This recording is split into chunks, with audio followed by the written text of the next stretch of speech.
right, guys, awesome job in the workout. We're gonna go ahead and gather in at the whiteboard. We're gonna do wellness at the whiteboard today. And I wanna talk to you about the foundation of the fitness pyramid, nutrition. At Healthy Steps Nutrition, we have 3 core nutrition principles, because here's the deal. There's a lot of confusion, there's a lot of misinformation about nutrition, and we wanna make it super easy for you to know how to fuel your body so that you can see the results that you're working really hard for in here. Because we know that this is only 1 hour of the day. We got to address the other 23 hours of the day, and nutrition is really the foundation. So let's start off with the first core principle, whole foods first. I don't mean going shopping at Whole Foods. I mean eating meats and vegetables, nuts and seeds, some fruit, little starch, and minimal added sugar. Meaning we want to fill our plate up with those whole nourishing ingredients and whole foods. So this could look like having a plate with half of our plate vegetables, quarter protein, quarter starch. We want to eat the protein and the vegetables first and save the starch to the end. So this kind of brings us into the next core principle where we talk about balancing macronutrients.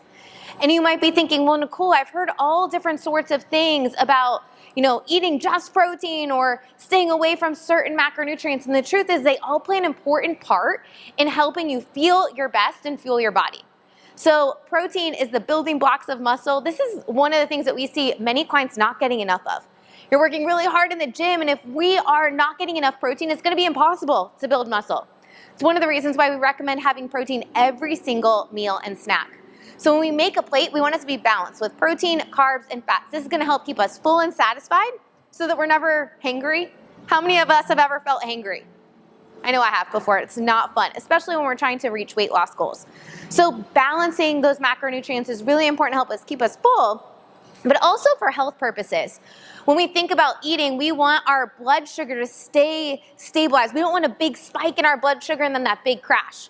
That's when we have those energy rises and those energy crashes, and it doesn't make us feel really good. So we want to balance, again, those macronutrients. And the third core principle, this one's kind of a jam-packed one, ultra-processed food.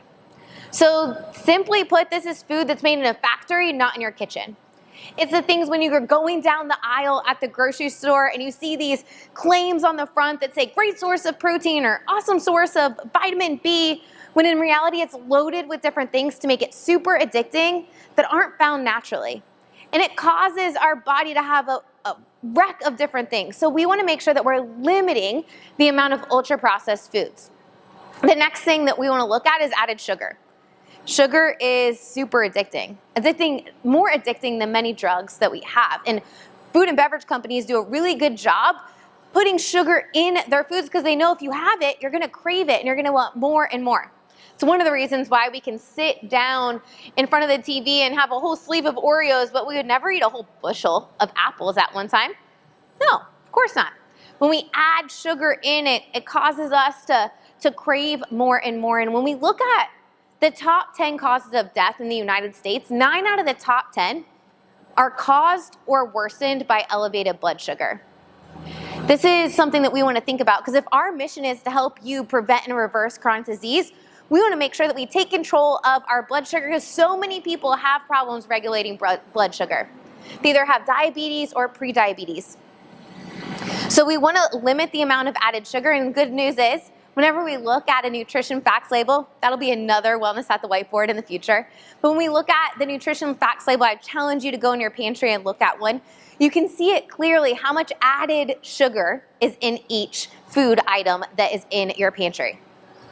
So that you can get an idea and grasp of what this means. When you look at the food and it says there's 8 grams of added sugar, that's going to be 4 grams per teaspoon. So that's going to be 2 teaspoons of added sugar. So if it has 8 grams, it's going to be 2 teaspoons of added sugar.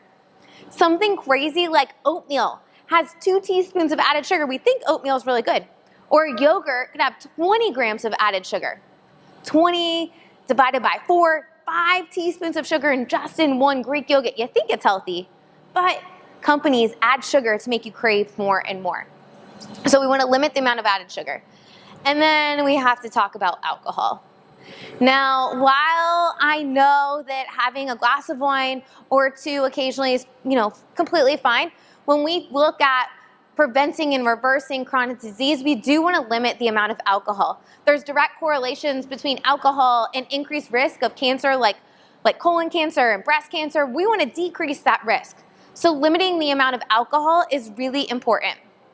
If you are interested in cutting out alcohol, 2 of my favorite alcohol replacements are Hi-O is a really good one, and also Recess has some good alcohol replacements.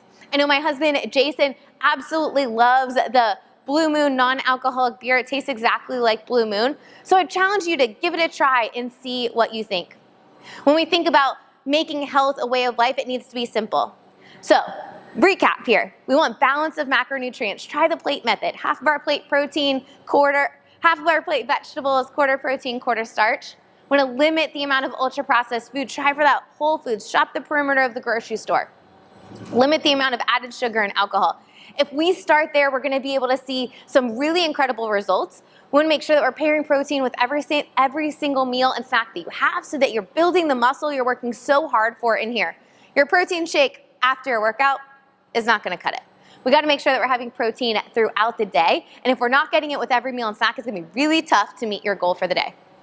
And if you're a little bit more confused and you're like, man, I understand this, but I really need accountability and support, our coaching program would be a really good option for you.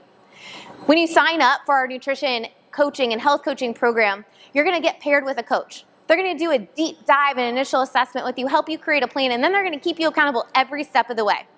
We have an app to track habits. You can take photos of your food. Your coach is going to give you feedback. There's weekly check-ins, and you're going to meet in person and redo scans, in-body scans, every single month to make sure that you're on the right track. Because we know the truth is you could be here 1 hour a few days a week, but the other 23 hours is just as important. We need to look at our nutrition. We need to look at our sleep and our support system, our lifestyle, so that ultimately you can take control of your health. And if you want to book a discovery call to learn a little bit more about our nutrition coaching program, I would love to chat with you about it. You can come over with me and you can book a discovery call and we can set up a time to talk a little bit more and see if this is the right fit for you. Sounds great. How long was it?